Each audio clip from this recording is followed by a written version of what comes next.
Oh, let's see. We're live. Check the audio really quick.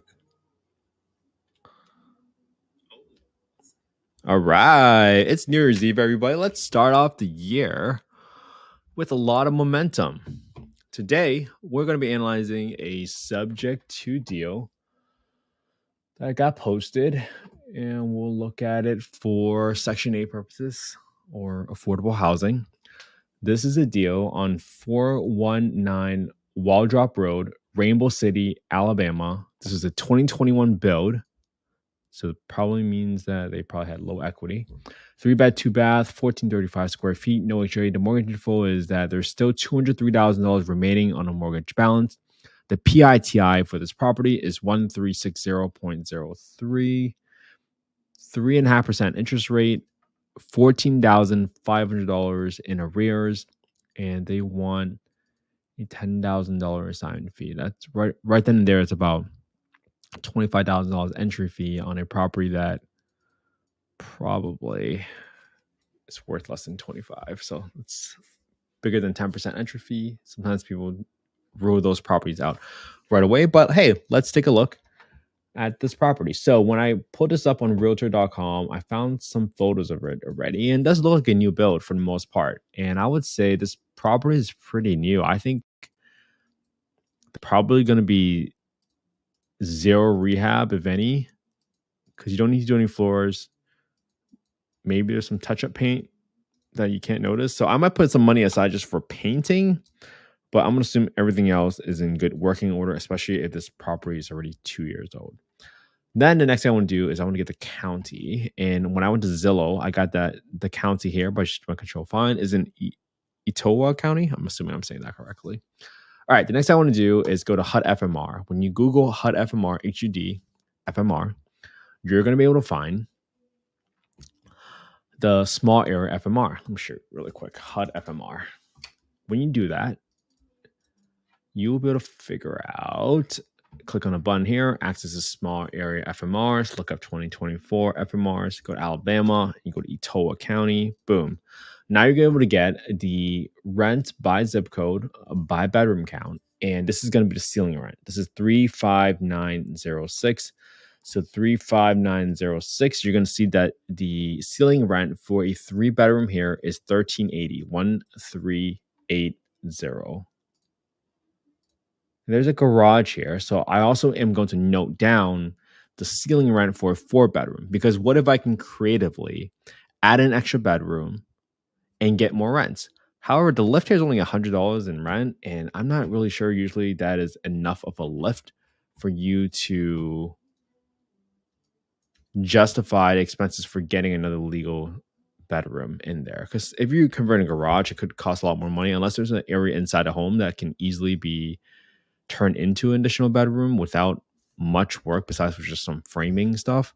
Then that might work better. So right then and there, what I'm going to do is I'm going to put in my fair market rent here for 35906. I'm just going to write all these stuff down. 35906. And then we'll get the FMR for a 4-bedroom, 35906. And this was 1380 and 1480. 1380, 1480. And then the next thing I want to get is the market rents. By getting the market rents, I can go to the affordablehousing.com, go into the owner section, go into the market rent estimator, and then plug in the address. And then the number I want to focus here is the number on the far right, which says right here that for 25 units within a 2.84 mile radius, the average rent here is $1,264. 2.84. Okay. 2.84 mile radius. This was 1264. And then this zip was 1436. 1436 for the city. And the county is 1000. Okay. I'm also going to get the rents for a 4-bedroom. 1 second. It's a 4. This is a 3. Update that. So a 4-bedroom property. Let's go ahead again. I'm trying to see if there's a bigger lift for a 4-bedroom. 1355, but the mile rate, there's not that many 4-bedrooms. Can you see that I had to go to 13 mile radius in order to get 24 units of average rents? 1355. So is it $100 more? Yeah, but this is a pretty big mile radius, 13-mile radius. Zip is 3033. So 4 bedrooms is definitely in higher demand with much less lower supply here at 1355. So here's why I want to get the market rents. Typically, when you are renting your home out to an affordable housing rental through affordablehousing.com to a housing choice voucher holder, they have a test the housing authority calls the rent reasonableness test, which means that they're going to compare this market rent of $1,264 for 25 units within a 2.84-mile radius against what you're trying to charge. Even though the ceiling rent is $1,380, they might say, well, you can't charge more than what the market determines is fair rent simply because they're a voucher holder for the obvious reasons. Well, in that scenario, you might be able to get $1,300, but to get the full $1,380, who knows? You probably have to give a call to the housing authority and ask what sort of amenities do they take into account? Do they take into account that this is the new build because it was only built in 2021, so it's a relatively newer property, right? If you're an HOA and there's pools, etc., amenities of that sort, do they include that, right? So these are all questions that are very localized and market driven that you want to take that into account, okay? So for this property, what do we have so far? We looked at the photos. We said it's probably going to be cosmetic rehab. We've gotten the FMR, the fair market rents through HUD's website. We've got the market rents through affordablehousing.com, through the market rent estimator in the owner section. Great. Next thing we want to do is we want to start plugging in some numbers. Well, let's see. Let's see if we can do a quick street drive-by here. Overall, looks pretty suburban. You're on the end of a cul-de-sac. Doesn't look like a terrible neighborhood to me as I kind of just do some quick drive-bys on the street. Relatively quiet. Where is this property? Let's see. It's next to a Publix. Okay, I like that it's next to a grocery store. Rainbow City. Where is Rainbow City? Oh, it's really, really northeast of Birmingham. Interesting. Kind of almost smack in the middle between, also a triangle between Huntsville, Birmingham, and Rainbow City. In between Atlanta as well. Okay, good to know. Good to know where we are. And let's see if we can pick up a crime score on this property. Let's go to tophap.com, tophap.com, and I'll plug in this address. Whoops. 419 Waldrop in Rainbow City.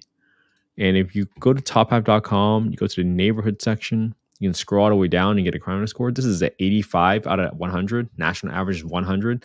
So that tells me it's a relatively safe neighborhood, and that kind of coincides really nicely with what I was seeing earlier.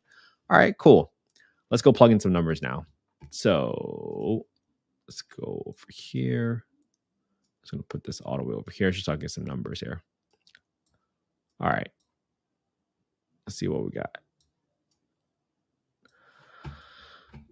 No asking price, but they gave me a principal balance of $203,203, and the interest rate was 3.5. So let's plug that in 3.5. I'm assuming this was bought in 2021.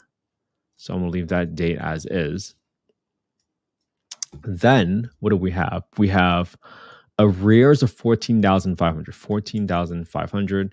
Looks like it's going to be $0 to the seller since that was included, and $10,000 in assignment fee. All right, so I'm going to assume that my purchase price is going to be the arrears plus the balance remaining on this property, because technically that's what I'm paying for it, right?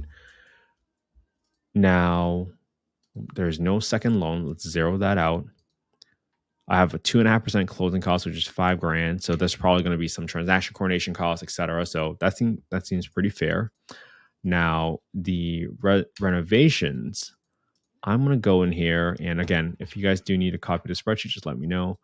I don't think the roof is going to need any repairs because it's only been 2 years. I'm going to leave aside $500 to clean up the landscaping for this property. I will leave some money to paint this place at $1,435. That's probably all I would need for this home, just to have some renovations reserved for it.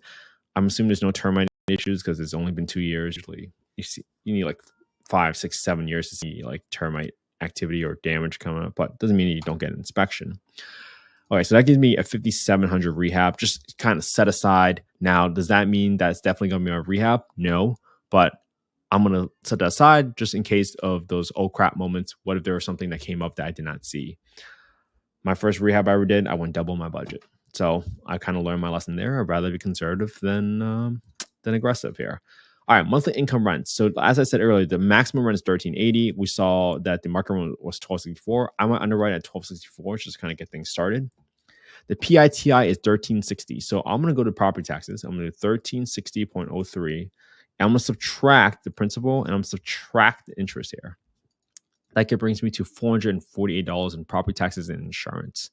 Well, I'm also going to add an extra 35 bucks because chances are this property was probably bought as a primary residence property. So usually when you are getting an insurance policy for a landlord policy, typically it's a little bit more expensive.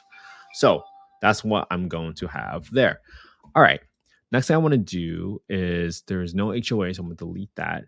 I have 10% set aside for my war chest every single month. That's $126. So that's 1264 times 0.1. I'm going to leave my property manager at 80% because this is near Birmingham. So I already have a property manager there. They charge about roughly 8%. And then I'm going to leave this at 3% vacancy. Now, right now, as is, this is not a deal because at 1264, my cash flow per month is negative 396 a month. That's a negative 13.3% cash and cash return. That was assuming it was a 217,500. So this just tells me that the rent does not cover the PITI. Even if, look at this number, right? If my PITI right now is $13.95, even if I got my 4-bedroom rent here, this is the thought process I'm going through my head, right? If this was close, I might say, well, how much is it going to cost me to frame an extra bedroom? How much is it going to cost me to convert the garage into an additional bedroom? But because the PITI is well above the market rent, right? Your PI plus your TI is about $13.95. Even if I got a 4-bedroom rent of $14.80, it's still not enough because I've set aside money every single month for maintenance, for property management, and for vacancy. So that money does not belong to me. Quite often we see folks that underwrite deals and they will simply take the gross rent every single month and they subtract the PITI and they think that's the cash flow. It's not true because as we all know, something in our home breaks every once in a while, whether that's the HVAC, the water heater, the air conditioner, like I said, a clogged toilet, something always comes up.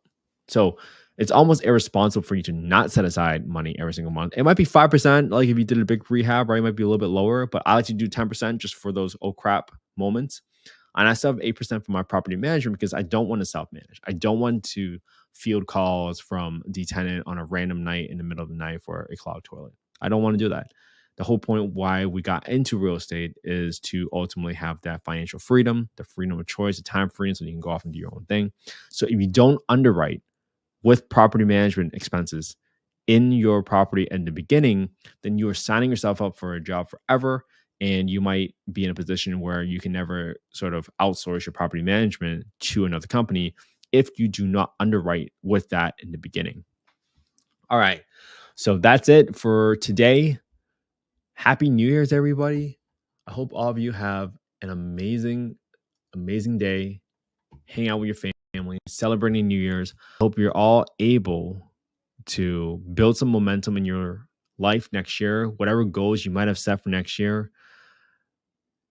I choose to focus on the habits instead of the goals. I know that if I analyze a deal every single day, it will ultimately help others. And it will also help me build the confidence to let myself know that I know what I'm doing. And this is why I do this. I hope you guys copy what I'm doing. Analyze the same deals every single day, the day afterwards or whatever, using the same spreadsheet, putting in your own YouTube channel so that when you have a partner that asks you, hey, why do you think this is the deal? Well, you can tell them that, hey, I think this is a deal because I've looked at the past 100 deals and they were all not deals. Now, this is not a solicitation for any investments. It's not investment advice. I'm simply showing you guys what I'm doing every single day, day in and day out, because this is the habit that will pay a lot of dividends. If you just spend about 18 minutes a day underwriting deals for 365 days in a row, boom, you'll be better at underwriting than 95% of the world. So, Harry Joe, good. Thank you for tuning in. Terry, thanks for tuning in. Happy New Year's, everybody. I'm so glad you all are doing this alongside with me. Thank you so much for caring about affordable housing. Without people like you guys, I would never had the home I grew up in. So thank you so much for tuning in. Thank you so much for support. Thank you so much for being part of the affordable housing community. I appreciate you so, so much. Don't even work. 730 Matthews Street, Gary, Indiana. Hey, Erjo, I will analyze that deal tomorrow. All right. I'll do that one tomorrow. 730 Matthews Street, Gary, Indiana, 48406. And Erjo, if you, first of all, DM me the correct way to pronounce your name, and then send me some details, and we can underwrite it together tomorrow. Cool. All right.